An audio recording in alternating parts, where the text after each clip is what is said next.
Talk about what being able to bring the Tylers into the rotation has meant to those inside receivers you guys have. Well, yeah, those tight ends have provided me with a real interesting, a good problem as a coach, because against Eastern Washington, when we had a few injuries and Josh Cook was forced to go outside and play outside receiver, it actually gave Tyler Graves and Tyler Wright a little bit more of an opportunity to step up and play.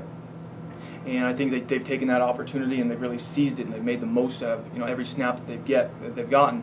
And so what they've provided me now as a coach in our team is that we can have a fresh, tight end on the field at all times, and they all are very well in our system. Even though they all kind of provide different attributes and different things to our scheme, they all fit very well into what we're trying to do on a down in and down basis, and it's helped us out a lot. Physically, they both seem to differ quite a bit from Josh. How does that change your options offensively when one of them is playing that spot instead of him? It really doesn't. It doesn't affect us at all. Physically, they maybe are a little stronger than Josh, but Josh has worked very hard in the off season with his footwork and his strength to become more of a physical member of our run game when we attach our tight end. The other guys, maybe stronger, maybe some would say better in the run game at times, have also worked hard to become vertical threats in our passing game as well. So really, we don't adjust our offense at all. They have a rotation, and it doesn't change the way we call plays, change anything we do offensively. Who's on the field? When Hagen is moving around between positions, does he stay? I'm assuming he must switch coaches then as well. Hagen did. Hagen switched coaches a couple weeks ago. He was with me playing inside receiver for the first 4 or 5 games of the season, and then when we made the switch to him outside with the injury issues we've had, he did. He switched rooms. He's now meeting with Coach Cross every day, which is unfortunate because Hagen's a great kid, and we've missed his personality in our meeting room. What about his personality allows him to do that? Because I don't think freshmen, particularly true freshmen, shouldn't be able to transition positions easily and be successful. Yeah, it speaks a lot of the kind of the person he is. He's very down to earth, business mentality. He does what you tell him to do. Very coachable. Hagen, we need you to do this. Sure, coach, whatever I need to do for the team. So he's been happy to it. I think he's relished the new opportunity to start last week and to maybe get more reps than I was getting him as an inside receiver. Madison and Brock, when he was healthy, were so good. KW, though, has been really the consistent one because he's been healthy and I think he leads the team in touchdown catches. How good has he been, and where can he get better still? Yeah, KW's been a very nice surprise for me as his coach, because when he came in as a quarterback. We moved him to defense, and then finally he's found a home, I think, at our slot receiver. And it speaks volumes to the kind of person he is and the work ethic that he has. All summer he was here, really mastering the trade of the position. But he's so fresh at it and so young that it's fun to watch him every week to kind of grow and become a more complete receiver.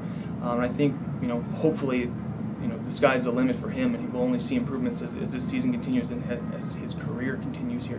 Where's he getting better? He's route-wise, he's become more of a technician route-wise. Last year, at times when we got him in, he didn't recognize coverages quite as well.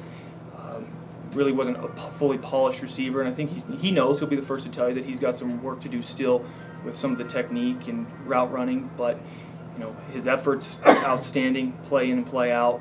He's become a student of the game. It's tough to fool him coverage-wise anymore.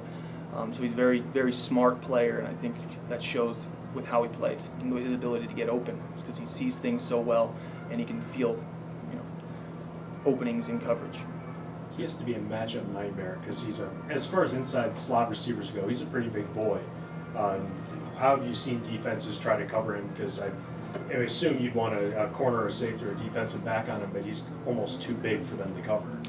Yeah, he is. That's why we love him in there, because we still ask him to be a part of our run game and to be a physical factor and have to go in and cut off inside outside linebackers and be a factor there. But he's also worked so hard on his speed and route running ability that if you try to cover him with a linebacker or a safety at times, it does create mismatches.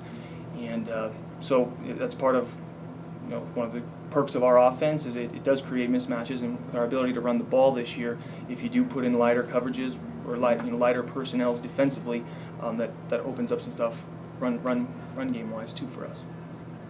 Norman Colorado likes to blitz. What's important for your receivers? We have to be able to recognize it, to see the pressures.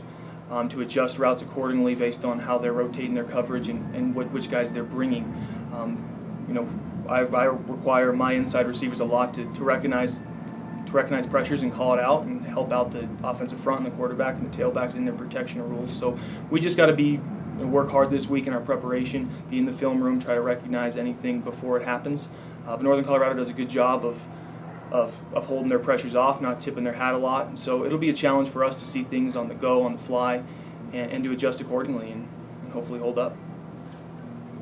Danny can appreciate this maybe a little bit because his brother played for Montana. You played there, Coach Trox, where there's such a great tradition that has gone for decades of quality football.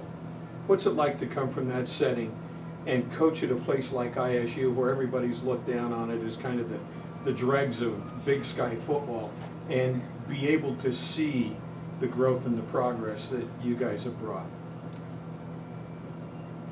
Well, I don't know, as a player at Montana, when we came to Idaho State, I never viewed it as that. It's always been a very difficult place to play and a place that does have more tradition than I think people give credit for at times. But, you know, coming from a place like Montana that was filled with tradition and a lot of pride in who we are, that's kind of what I've tried to carry on to our team, is that maybe at Montana we weren't necessarily always the best team, but the belief within the program and how tight-knit we were and the chemistry of the team is really what created the legacy that Montana had there for so many years. And I think that's something that with this team that we have here in the 2014 Idaho State team, you're seeing a lot more of that. You're seeing the chemistry, you're seeing the belief in what we're doing and who we are and who we can become. And I think it's a really special thing that we have going on, and we got to continue to improve, but really believe in what we're doing and see how far this thing can go.